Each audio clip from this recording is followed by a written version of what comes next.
Hello વિદ્યાર્થીઓ, welcome to web સંકુલ. તમને લોકોને ખ્યાલ છે કે ભાઈ ગ્રુપ ડી ની પરીક્ષા ચાલુ છે. બીજી કે ભાઈ નવી ગ્રુપ ડી માટે પણ જાહેરાત આવી ગઈ છે અને બહુ બધી ભરતીઓ થવાની છે. અહીંયા તમને ખ્યાલ છે કે ભાઈ 22,000 પ્લસ ભરતીઓ છે 10મા ધોરણ ઉપર આવવાની. અને તમને ખ્યાલ છે કે ભાઈ આ જે પરીક્ષા છે ને એમાં તમારે ગેમ ચેન્જિંગ સબ્જેક્ટ કયો છે? તો સાહેબ કરંટ અફેર છે. કરંટ અફેર ક્યાંથી વાંચવું? સેન્ટ્રલ લેવલનું કરંટ અફેર કયા કયા ટોપિક્સ વાંચવા? તો આજે આપણે ચર્ચાઓ કરશું કે ભાઈ વર્તમાન પ્રવાહો કે તમને જીકે જીએસ પોર્શન તરીકે પૂછે તેમાં કયા કયા ટોપિક તમારે વાંચવાના રહેશે, કઈ રીતના વાંચવાના રહેશે અને તમને પરીક્ષા માટે ઓછી મહેનતે વધારે પરિણામ કેમ મળે. જો આ તમારે શીખવું હોય ને તો આ લેક્ચર તમારા માટે અગત્ય હોય. તેના માટે સૌ પ્રથમ તો તમે જો આ ચેનલ ઉપર સૌથી નવા હોય તો એને સબસ્ક્રાઇબ કરી નાખવાની છે કે જેથી કરીને આ જે ચેનલ છે સ્પેશિયલ તમને રેલવે માટે ઉપયોગી થાય છે. ઓકે, આ પહેલી વાત થઈ ગઈ. તો ભાઈ કેટલા મહિનાનું કરવું, શું વાંચવું, એ બધી આપણે ચર્ચાઓ કરીએ. અને બીજું કે ભાઈ ગ્રુપ ડી માં જે વિદ્યાર્થીઓ જોડાવાના છે કે સાહેબ આપણે આ 25-26 વાળી ગ્રુપ ડી આપીએ અને નેક્સ્ટ યરે પણ આપવાની છે અને શ્યોર છે કે ભાઈ આપણે ગ્રુપ ડી માં સિલેક્શન થવું છે અથવા તો 0-0 છે, કશું ન્યૂઝ નથી. એમના માટે આપણે વેબ સંકુલ દ્વારા એક લાઈવ બેચ શરૂ કરેલ છે. બેચનું નામ શું છે કે ભાઈ એવરેજ ટુ માસ્ટર. બરોબર છે, એવું નથી કે ભાઈ એવરેજ ટુ માસ્ટર છે, તમને સિલેક્શન સુધી લઈ જનારી આ બેચ છે. આમાં તમને 300 કલાકના લેક્ચર મળે છે, વીકલી કરંટ અફેર. ઓકે, ખાસ યાદ રાખજો, સેન્ટ્રલનું કરંટ અફેર. ઓકે, તો સેન્ટ્રલના વીકલી કરંટ અફેરના તમને બેચમાં લેક્ચર્સ મળશે અને 100 પ્રશ્નોની પ્રેક્ટિસ શીટ્સ મળશે. ચેપ્ટર વાઇઝ તમને ટેસ્ટ મળશે. ગણિત અને રીઝનિંગ જેવા વિષયોમાં ચેપ્ટર વાઇઝ ગુજરાતીમાં ટેસ્ટ મળશે. ઓકે, તમામ કન્ટેન્ટ તમને ગુજરાતી ભાષામાં મળશે. અને વિષયો તો કે ભાઈ ગણિત, રીઝનિંગ, સામાન્ય વિજ્ઞાન, સામાન્ય અભ્યાસ અને વર્તમાન પ્રવાહો, જેનો આપણે અભ્યાસ કરીએ છીએ. ઓકે, તો જો કોઈને જોડાવાનું હોય આમાં તો આપણે વેબ સંકુલ લાઈવ એપ્લિકેશનમાં જોડાઈ જવાનું છે. તારીખ શું છે કે ભાઈ તારીખ 5 તારીખથી શરૂઆત થાય છે. ફીસ કેટલી છે? ફીસ છે ફક્ત 4,999. શરૂઆત છે, લોન્ચિંગ પ્રાઇસ છે, એટલા માટે આ પ્રાઇસ છે. ઓકે, આગળ જતા આ કિંમત વધી શકે એમ છે. તમારે 0 થી તૈયારી શરૂ કરવાની છે, તમે આમાં જોડાઈ શકો છો. અને એક શું છે કે ભાઈ શ્યોર શોર્ટ આપણે કહી શકીએ કે ભાઈ આ વખતે આપણે ગ્રુપ ડી માં સિલેક્શન પાકું. યસ, તમને જે ટોપિક પૂછાય છે ને એ જ આપણે અહીંયા ભણવાના છીએ. આ ભારતીય રેલવે છે, તમે લોકો જોઈ શકો છો કે ભાઈ અલગ અલગ રેલવે, પછી પહાડ હોય, રણ હોય, પર્વત હોય, ડુંગર હોય કે જંગલ હોય, ભારતીય રેલવે એવું છે કે ભાઈ દરેક જગ્યાએ ચાલે છે. અને એકવાર તમે રેલવેના કર્મચારીઓ બની ગયા ને, તમે પ્લસ તમારો પરિવાર આખા ભારતમાં ક્યાંય પણ રેલવેમાં મુસાફરી કરી શકે. યસ, તો ભાઈ બહુ બેસ્ટ તક છે અને સૌથી સિક્યોર. બરોબર ને, કેન્દ્ર સરકારમાં સૌથી સિક્યોર નોકરી કહેવાય તો ભારતીય રેલવેની છે. અને એમાં ગ્રુપ ડી થી તમે એન્ટર થઈ શકો છો. ઓકે, તો આપણે ચર્ચા કરીએ. મુખ્યત્વે તમને જો સિલેબસ પેલા કહી દઉં, જે વિદ્યાર્થીઓને નવા છે એમને ખ્યાલ નથી કે સાહેબ આમાં સિલેબસ શું હોય, તો આમાં તો કુલ તમને 90 મિનિટ મળે છે. 90 મિનિટને આપણે અહીંયા લખીએ તો ભાઈ 1 કલાક અને કેટલી 30 મિનિટ મળે છે. તો આ 1.5 કલાક તમને મળે છે. 1.5 કલાકમાં તમને 25 પ્રશ્નો પૂછશે છે ને, જનરલ સાયન્સના, સામાન્ય વિજ્ઞાનના, એના 25 માર્ક્સ હશે. ગણિતના તમને 25 પ્રશ્નો પૂછશે. પછી જનરલ ઇન્ટેલિજન્સ અને રીઝનિંગ એટલે કે ભાઈ તાર્કિક ક્ષમતા કસોટીઓ તમારી કેવી છે એના તમને 30 પ્રશ્નો પૂછે છે. અને 20 પ્રશ્નોમાં જનરલ અવેરનેસ અને કરંટ અફેર્સ હોય છે. જનરલ અવેરનેસ અને કરંટ અફેર કે ભાઈ એમાં જનરલ અવેરનેસમાં જો શું છે કે ભાઈ સ્ટેટિક જીકે આવી જાય, નદીઓ છે, પર્વતો છે, શહેરો છે, રાજ્યો છે, રાજધાનીઓ છે. ઓકે, આ બધી વસ્તુઓ છે. અને કરંટ અફેર કે સાહેબ આમાં શું વાત. ઓકે, બધું અમે કરી લેશું. ગણિતના દાખલાઓ ગણીશું, રીઝનિંગ કરીશું, બ્લડ રિલેશન જોઈશું, બધું જોઈશું. પરંતુ કરંટ ક્યું વાંચવું, ક્યાંથી વાંચવું, કેમ વાંચવું, તો એની આપણે આજે વાત કરવાની છે. યસ, તો પેલો તો શું છે કે ભાઈ ગ્રુપ ડી 25 માટે વર્તમાન બનાવવાનો અપેક્ષિત ફોકસ ક્યું રહે કે તમારી જે આ 25ની પરીક્ષા ચાલુ છે, જેને પરીક્ષા આપવાની બાકી છે એ પ્લસ આવનારા જે મેં તમને કીધું ને કે ભાઈ આ 26ની ભરતી જાહેર થઈ છે, એમને પણ ભાઈ ગ્રુપ ડી માટે શું વાંચવાનું રહેશે એની ચર્ચા છે. તો કે સાહેબ સત્તાવાર અભ્યાસક્રમ અને તાજેતરના પરીક્ષા ટ્રેન્ડ મુજબ આપણે બાબતોની વાત કરીએ છીએ. તો અહીંયા 1 બાય 1 આપણે બાબતો લખીએ છીએ. પેલું છે રાષ્ટ્રીય અને આંતરરાષ્ટ્રીય ઘટનાઓ. જો કેવું છે કે ભાઈ યુદ્ધ છે, બરોબર ને, શું છે? યુદ્ધ છે, સંધિ છે. ઓકે, કુદરતી ફેરફાર છે, આપત્તિઓ. આ બધી કેવી રાષ્ટ્રીય અને આંતરરાષ્ટ્રીય યાદ રાખવાની છે. કોઈ રાજ્યમાં બની હોય, કોઈ દેશમાં બની હોય. તમને ખ્યાલ છે કે ભાઈ રશિયા અને યુક્રેનનું જે ગરમ વાતાવરણ ચાલે છે, યસ, તાજેતરમાં આપણે ગયા વર્ષે ભારત અને પાકિસ્તાન વચ્ચે મે મહિનામાં જે વાતાવરણ બન્યું હતું, યુદ્ધનું વાતાવરણ બન્યું, તો આ બધા વસ્તુઓ કેવી છે કે ભાઈ કી પોઈન્ટ કહેવાય. નેશનલ અને ઇન્ટરનેશનલમાં આપણે આ વસ્તુઓ ભણવાની હોય છે, આ વસ્તુઓ વાંચવાની હોય છે. નેક્સ્ટ તમારી સાથે છે કે ભાઈ સરકારી યોજનાઓ, નીતિઓ અને પહેલો. સરકાર દ્વારા યોજના લેવામાં આવી કે ભાઈ મનરેગા યોજના હતી, એનું નામ બદલીને શું છે, વીબી જીરામજી કરવામાં આવ્યું, વંદે ભારત, બરોબર છે. યસ, તો વિકસિત ભારત આપણે કહીએ કે ભાઈ જીરામજી, કે ભાઈ રોજગાર માટેની, આત્મનિર્ભર રોજગાર માટેની શું છે કે ભાઈ યોજના. તો કોઈ યોજનાઓના નામ ફેરવવામાં આવે, કોઈ નવી યોજના લોન્ચ કરવામાં આવે. પીએમ ઉજાલા યોજના છે, પીએમ ઉજ્જવલા યોજના છે, ઓકે, પીએમ કુસુમ યોજના છે, કિસાન સન્માન નિધિ છે. આવી યોજનાઓ આપણે વાંચવાની. બીજું છે રેલવે સંબંધિત સમાચાર અને વિકાસ. રેલ મંત્રાલય દ્વારા શું છે કે ભાઈ ફેરફારો કરવામાં આવે છે. તમને ખ્યાલ છે કે કોઈ નવા સિટીમાં મેટ્રો માટે મંજૂરી આપવામાં આવે છે. કોઈ જગ્યાએ મેટ્રોનું કામ ઓલરેડી ચાલુ થઈ ગયેલું હોય તો એને ઉદ્ઘાટન કરવામાં આવે છે. કોઈ જગ્યાએ પીએમ દ્વારા નવી રેલવે શરૂ કરવામાં આવે છે. તો આ બધી વસ્તુઓ તમારા માટે અગત્યની છે. ઓકે, તો રેલવે બોર્ડને લગતા કોઈ પણ જે સમાચાર હોય, કોઈ નિમણૂક હોય, એ આપણે વાંચવાની. પછી પુરસ્કાર અને સન્માન, આ વસ્તુ અગત્યની છે. ભારત રત્ન, ઓકે, પછી શું છે પદ્મ પુરસ્કારો,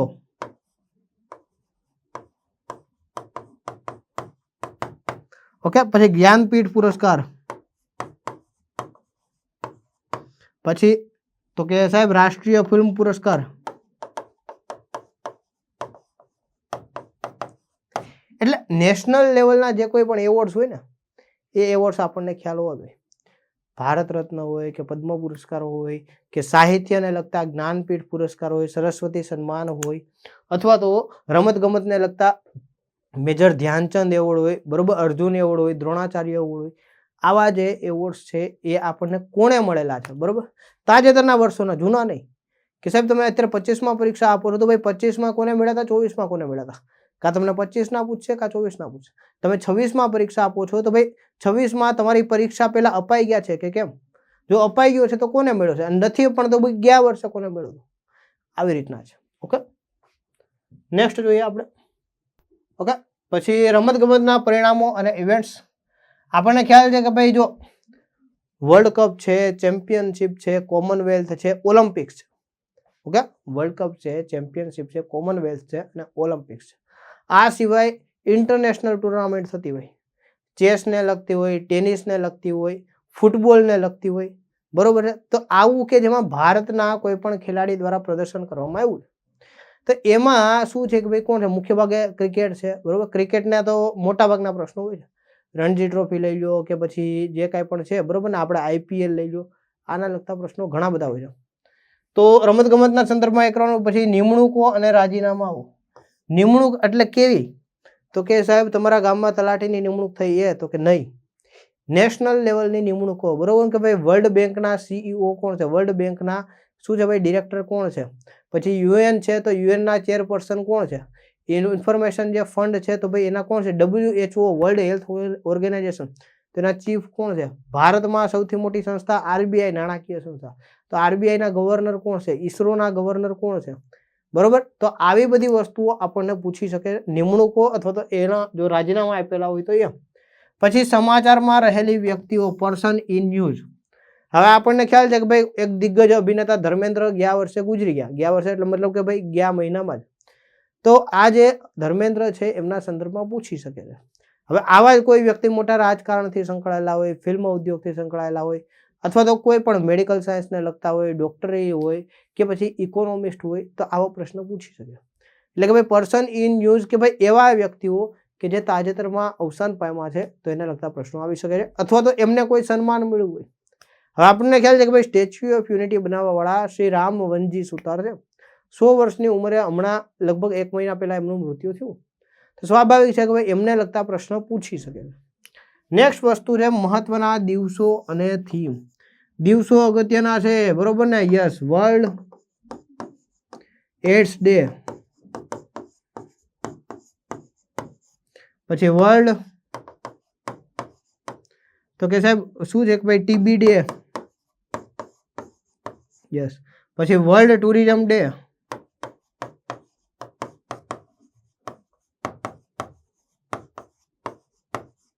ઓકે, આ સિવાય એવા જે દિવસો છે રાષ્ટ્રીય અને આંતરરાષ્ટ્રીય ક્ષેત્રે અગત્યના છે.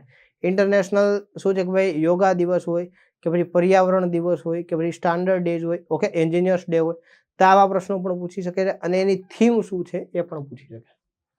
બીજું શું છે કે ભાઈ અર્થતંત્ર, વિજ્ઞાન અને સંરક્ષણને સંબંધિત સમાચાર. હવે આ તમને કેવા પૂછે આપણે વાત કરીએ તો કે સાહેબ અર્થતંત્ર, યસ, દેશની ઇકોનોમી, વિજ્ઞાન અને સંરક્ષણ સંબંધિત સમાચાર.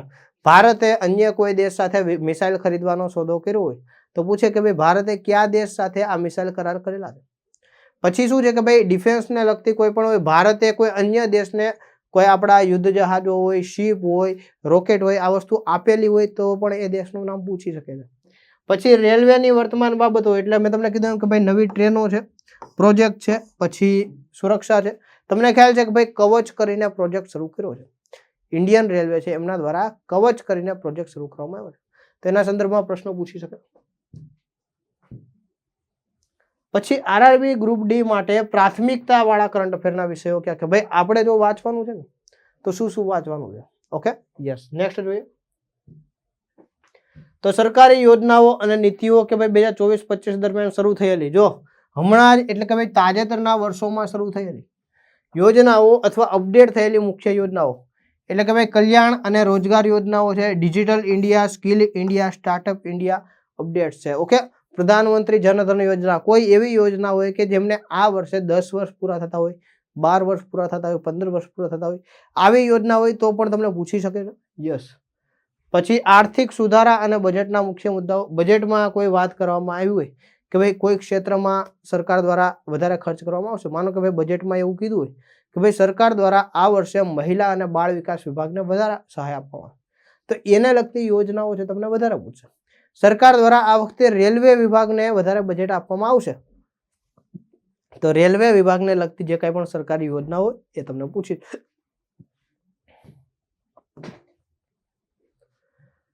પછી આંતરરાષ્ટ્રીય અને રાષ્ટ્રીય ઘટનાઓમાં શું છે કે ભાઈ વિસ્તૃત અસર ધરાવતી ઘટનાઓ પર આપણે ધ્યાન આપવાનું છે કે ભાઈ જો સમિટ્સ, બરોબર ને, ક્લાઇમેટ સમિટ થાય, એન્વાયરમેન્ટ સમિટ થાય અથવા તો આવી ઇન્ટરનેશનલ સમિટ થાય તો એને લગતા પ્રશ્નો પૂછે. એનર્જી સમિટ થાય, પછી અર્થ પરિષદ થાય, બરોબર ને, ભાઈ શું છે કે ભાઈ અર્થ સમિટ થાય તો આવા સમિટને લગતા પ્રશ્નો આવે.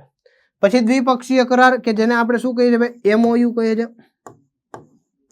એમઓયુ એટલે શું ભાઈ મેમોરેન્ડમ ઓફ અન્ડરસ્ટેન્ડિંગ, મતલબ કે ભાઈ સમજૂતી કરાર પત્રો થાય. ભારત અને માનો કે ભાઈ ચીન વચ્ચે સમજૂતી કરાર થયા કે ભાઈ ચીન ભારતને આટલી વસ્તુ આપશે, એના બદલામાં ભારત ચીનને આટલી વસ્તુ આપશે, વ્યાપારિક વ્યવહારની રીતે, બરોબર, પૈસા લઈને એમનો ફ્રીમાં નહીં, પરંતુ અન્ય દેશ પર જે ટેક્સ લગાડવામાં આવતો એનાથી ઓછો ટેક્સ લાગે.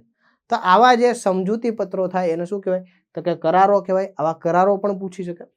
પછી મુખ્ય સરકારી જાહેરાતો, સરકાર દ્વારા જાહેરાત કરવામાં આવે છે, બરોબર ને, કે ભાઈ નાગરિકોએ હવે આટલી વસ્તુનું ધ્યાન રાખવું પડશે. કોઈ પણ નાગરિક છે 7 વર્ષ કરતાં વધારે જો બહાર રહે છે ભારતની બહાર તો પછી એમને ભારતીય નાગરિકતા માટે ફરીથી એપ્લાય કરવું પડશે.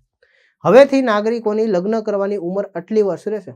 આવા સરકાર દ્વારા કોઈ પણ વસ્તુઓની જાહેરાત કરવામાં આવે છે તે આપણા માટે અગત્યની છે. પછી રાષ્ટ્રીય અભ્યાસ, ઓકે, અથવા કસરતો એટલે કે ભાઈ એક્સરસાઇઝીસ, શું કહેવાય આને, army exercise.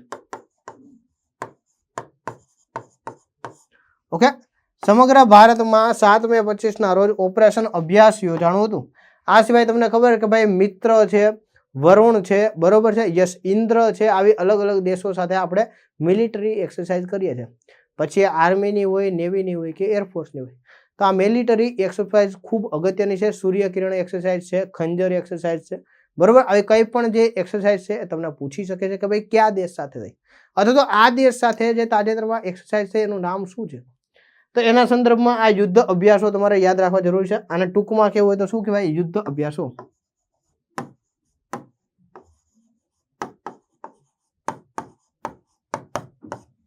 Yes, okay. Next જોઈએ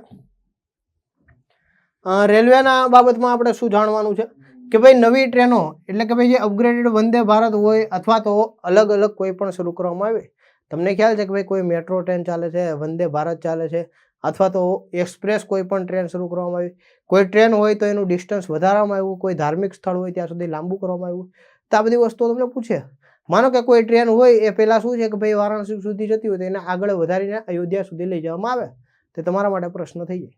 ઓકે, તો આવા પ્રશ્નો પૂછી શકે છે. પછી સ્ટેશનના પુનર્વિકાસ અને અમૃત ભારત યોજના. અમૃત ભારત યોજના અંતર્ગત શું છે ખબર કે ભાઈ ભારતીય રેલમાં જે કાંઈ પણ છે બરોબર છે, યસ, અલગ અલગ રેલવે સ્ટેશનો છે એને અપગ્રેડ કરવાની વાત છે.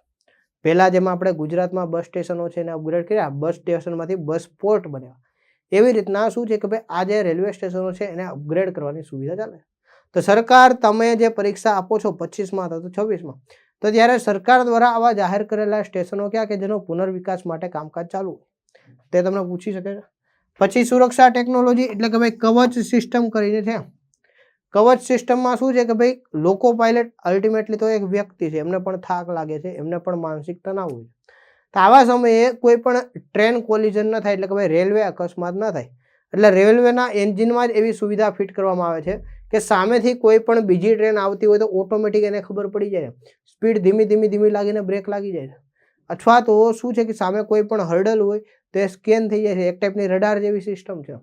તે આવી કવચ ટેકનોલોજી બનાવવામાં આવી. આવા જો ફેરફારો કે જેથી કરીને રેલવેના અકસ્માતો ટાળી શકાય, તો આ વસ્તુ કરવામાં આવે છે.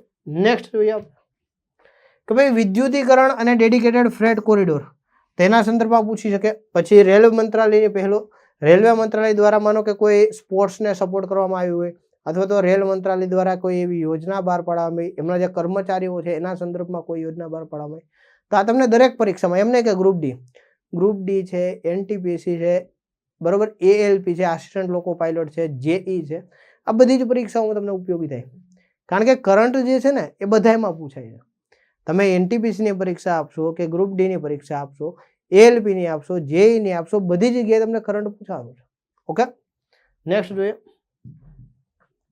તો પુરસ્કારોમાં આપણે કયા કયા પુરસ્કારો યાદ કરવાના છે તમને મેં કહી દીધું, બરોબર છે કે ભાઈ પદ્મ પુરસ્કારો ખાસ, પદ્મભૂષણ, પદ્મ વિભૂષણ, પછી રાષ્ટ્રીય રમતગમત ક્ષેત્રના પુરસ્કારો છે. Okay, yes. સાહિત્ય અને નાગરિક સન્માન. ઓકે, યસ, સાહિત્યિક સન્માન કોઈને આપવામાં આવ્યું હોય, મેં તમને કીધું કે ભાઈ જ્ઞાનપીઠ પુરસ્કાર છે અથવા તો સરસ્વતી સન્માન છે, આવા પુરસ્કાર કોઈને આપવામાં આવ્યા હોય તો એ પણ તમને પૂછી શકે. નેક્સ્ટ જોઈએ. જો પ્રશ્નો કેવું છે, સામાન્ય રીતે કોને કયો પુરસ્કાર આપવામાં આવ્યો અથવા તો કયા ક્ષેત્રમાં મળ્યો તે પૂછે, તો આમાં તમને એ પણ ખ્યાલ આવે કે સાહેબ પ્રશ્નો કેવા પૂછાય કે કોણ વ્યક્તિ છે એને આ વખતે ભારત રત્ન માટે આપવામાં આવ્યો, અથવા તો પદ્મ વિભૂષણ નીચેનામાંથી કોને મળેલ છે, કોને મળેલ નથી.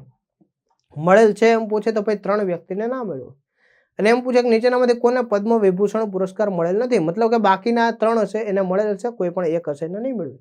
તમારે 4 પરીક્ષામાં ઓપ્શન હોય. Okay, yes. બેંકમાં અને એસએસસી બેંકમાં કેવું હોય કે ભાઈ તમને 5 ઓપ્શન આપે, જ્યારે અહીંયા તમને કેટલા છે કે ભાઈ 4 ઓપ્શન આવે. નેક્સ્ટ છે રમતગમત. તો સૌથી અગત્યનું વાત ચેમ્પિયન્સ ટ્રોફી, બરોબર ને, ચેમ્પિયનશિપ અગત્યની છે, વર્લ્ડ કપ છે, એશિયન ગેમ્સ છે, પેરા ગેમ્સ છે. પછી મેડલ ટેલીમાં ભારતનું સ્થાન ખાસ શું છે ભાઈ, ઇન્ડિયા.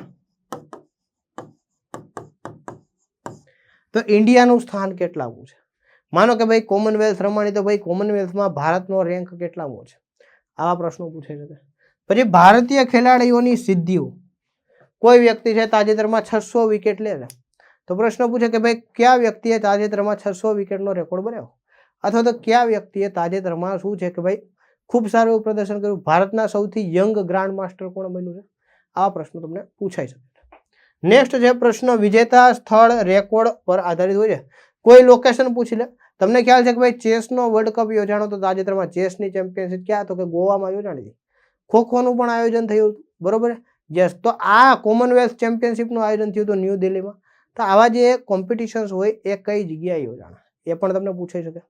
નેક્સ્ટ જોઈએ કે નિમણૂકો અને રાજીનામા, બરોબર ને, તાજેતરમાં જે કંઈ પણ સરકારી પદો, કેવા કે ભાઈ સરકારી પદો એટલે કે ભાઈ મંત્રાલય અને આયોગો, પછી જાહેર ક્ષેત્રના વડા એટલે કે ભાઈ આરબીઆઈ છે, રેગ્યુલેટરી સંસ્થાઓ છે, કમિશનો છે, અને આંતરરાષ્ટ્રીય સંસ્થાઓ છે, એમાંથી પ્રશ્નો પૂછે. આપણે આગળ વાત કરીએ. અર્થતંત્ર અને બેન્કિંગમાં, જો અર્થતંત્રમાં શું વાંચવું, રેલવેના વિદ્યાર્થીઓને સૌથી વધારે ટફ લાગતું હોય ને તો ભાઈ આ અર્થતંત્ર છે, કે જેમ ઇકોનોમીમાં કાંઈ ખબર નથી પડતી. તો ઇકોનોમીમાં આપણે શું વાંચવાનું છે એની ચર્ચા કરીએ કે ભાઈ સૌથી મહત્વના આર્થિક સૂચકાંકો પર નવી નીતિ જાહેરાતો, બેન્કિંગ સુધારા જેમ કે આરબીઆઈ સૂચનાઓ છે, અને નવા આર્થિક સર્વે અને બજેટના મુખ્ય મુદ્દાઓ. બજેટનું તમને મોટું કદ ખબર હોવી જોઈએ કે ભાઈ કયા કયા ફિલ્ડમાં કેટલા રકમ વપરાય છે, બરોબર. આખું ડિટેલમાં નથી ભણવાનું, પણ સરકાર એમ કે ભાઈ રેલવે ક્ષેત્રમાં આટલા વાપરશું, શિક્ષણ ક્ષેત્રમાં આટલા વાપરશું. MSME એટલે કે ભાઈ ઉદ્યોગો, લઘુ મધ્યમ અને નાના પાયાના ઉદ્યોગો હોય એની અંદર આટલું વપરાણું છે. તો આવા આપણને ખાલી મોટા મોટા આંકડાઓ ખબર હોવા જોઈએ. Okay, yes. પછી વિજ્ઞાન અને ટેકનોલોજી ડિફેન્સના સંદર્ભમાં આપણે વાત કરીએ તો ઈસરો મિશનો છે. ઓકે, તો ઈસરોના જે મિશન્સ હોય એના સંદર્ભમાં ચંદ્રયાન છે, આદિત્ય 11 છે, બરોબર. યસ, અગત્યનું છે એ શું છે? ચંદ્રયાન. પછી આદિત્ય 11, પછી શું છે કે ભાઈ ગગનયાન. તો આવા જે મિશનો છે, બરોબર, કે જેના કારણે ઈસરો ચર્ચામાં હોય, તો આવા મિશનો આપણને ખાસ યાદ રાખવાના. કોઈ પણ મિશન છે એનું ટાર્ગેટ યર શું છે, એમના અંતર્ગત શું એનો પર્પઝ છે એ પણ આપણને ખ્યાલ હોવો જોઈએ. પછી ડિફેન્સ એક્સરસાઇઝીસ છે, બરોબર, અને મહત્વપૂર્ણ ટેક ઇનિશિયેટિવ છે, અંતરિક્ષ છે, ડિજિટલ પેમેન્ટ છે, AIની નીતિઓ છે. આના સંદર્ભમાં પણ પૂછી શકે છે. ઓકે, તમને ખબર કે ભાઈ AI છે અત્યારે શું છે કે ભાઈ ખૂબ ધીમે ધીમે કરતું ખૂબ પ્રસરી રહ્યું છે ઝડપથી.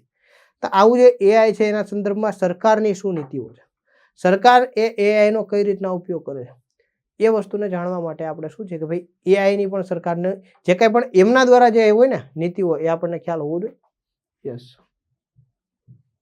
મહત્વના દિવસો અને થીમો, જેમ કે એન્વાયરમેન્ટ ડે વારંવાર પૂછાય છે પ્રશ્ન, બરોબર, કે દર વર્ષે રાષ્ટ્રીય અને આંતરરાષ્ટ્રીય દિવસો તમને પૂછાય છે કે કયો દિવસ ઉજવવાનો, ક્યારે ઉજવવાનો, કઈ થીમ હતી. અને હમણાંથી થીમ પૂછે છે એટલે આપણને થીમ પણ ખબર હોવી જોઈએ.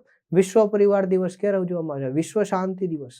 Yes. World ozone day. Okay, ozone જે લેયર છે તો એનો ડે ક્યારે ઉજવવામાં આવે છે? આ પ્રશ્નો પૂછી. ફરી એકવાર, જે કોઈ પણ વિદ્યાર્થીઓ નવા છે આ ફિલ્ડમાં અને ટુ ધ પોઈન્ટ તૈયારી કરવી છે તો આ બેચમાં જોડાઈ જજો. કારણ કે અહીંયા તમને શરૂઆતથી ભણવામાં આવશે, બરોબર. શરૂઆતથી આપણે તમને અહીંયા ભણાવશું અને 300+ કલાકના લાઈવ લેક્ચર્સ મળવાના છે. લેક્ચરની PDF મળવાની છે. તમે લાઈવ નથી જોઈ શકતા તો પાછળથી રેકોર્ડેડ ફોર્મમાં જેટલી વાર જોઈએ એટલી વાર જોઈ શકો છો. આ સિવાય તમને ગ્રુપ ડીના જે પેપર આવે ને એ જ પ્રમાણે સેમ પેપર તમને મોક ટેસ્ટ તરીકે આપવામાં આવશે. આ સિવાય તમને વિષયો ગણિત, રીઝનિંગ, સામાન્ય વિજ્ઞાન, સામાન્ય અભ્યાસ અને કરંટ અફેર ભણવામાં આવશે. વીકલી કરંટ અફેર આવશે સેન્ટ્રલ લેવલનું, બરોબર છે. તો સેન્ટ્રલ લેવલનું ખાસ શું કામ કહું છું કે ભાઈ એમાં રાષ્ટ્રીય અને આંતરરાષ્ટ્રીય બનાવોની વાત હશે. ઓકે, એટલે આપણે ફક્ત ગુજરાત નહીં, આપણે રાષ્ટ્રીય અને આંતરરાષ્ટ્રીય જાણવું પણ જરૂરી બને. એ વસ્તુનું ધ્યાન રાખવાનું છે. બીજી વસ્તુ શું છે કે ભાઈ આ બેચ જે છે ને અત્યારે લોન્ચિંગ પ્રાઇસ એની 4,999 છે. આગળ જતાં એની કિંમત વધી શકે એમ છે. તો જોડાવવું હોય ને તો 5 તારીખે બેચ શરૂ થાય છે, એની પહેલાં જોડાઈ જવાનું. બેચનો ટાઈમિંગ શું છે? સાંજે 4 થી 6 છે, કે સાંજે 4 થી 6 તમારે આ બેચમાં ભણવાનું રહેશે. કંઈ પણ ડાઉટ લાગે, કંઈ પણ પૂછવું હોય તો તમે પૂછી શકો છો. કઈ જગ્યાએ તો કે ભાઈ આપણા હેલ્પલાઇન નંબર ઉપર કોન્ટેક્ટ કરીને. ઓકે, આ 3 કોન્ટેક્ટ નંબર છે. વેબ સંકુલ લાઈવ આપણી એપ્લિકેશન છે, તો જોડાઈ જજો, બરોબર છે. અને જો તમારે જોડાવાનું બાકી છે તો તમે જોડાઈ જજો. તમારા કોઈ મિત્ર છે, સંબંધીઓ છે, એમને જોડાવાની ઈચ્છા હોય તેમને આ વિડીયો શેર કરી દેજો. પણ જે વ્યક્તિ ધોરણ 10 પાસ છે ને એના માટે અત્યારે આ જે રેલવેની નોકરી છે ને એની સુવર્ણ તક છે. મહેનત તમારે કરવાની છે, સફળતા મળશે, બરોબર છે. યસ. તો અહીંયા સુધી આપણે લેક્ચર રાખ્યા છે. કરંટ અફેરમાં આપણે શું ભરવાનું, શું વાત કરવાની એની આપણે ચર્ચાઓ કરી. ચાલો, કાંઈ પણ ડાઉટ લાગે કમેન્ટ બોક્સમાં નીચે લખવાના છે. અને આપણો વિડીયો કેવો લાગ્યો એનો રિવ્યૂ પણ લખવાનો છે. વિડીયોને લાઇક કરવાનો છે, શેર કરવાનો છે અને મજા કરવાની છે. ચાલો, તો મળીએ છીએ નેક્સ્ટ લેક્ચરમાં. ત્યાં સુધી બધા જ વિદ્યાર્થીઓને જય હિન્દ, જય ભારત, વંદે માતરમ. Thank you.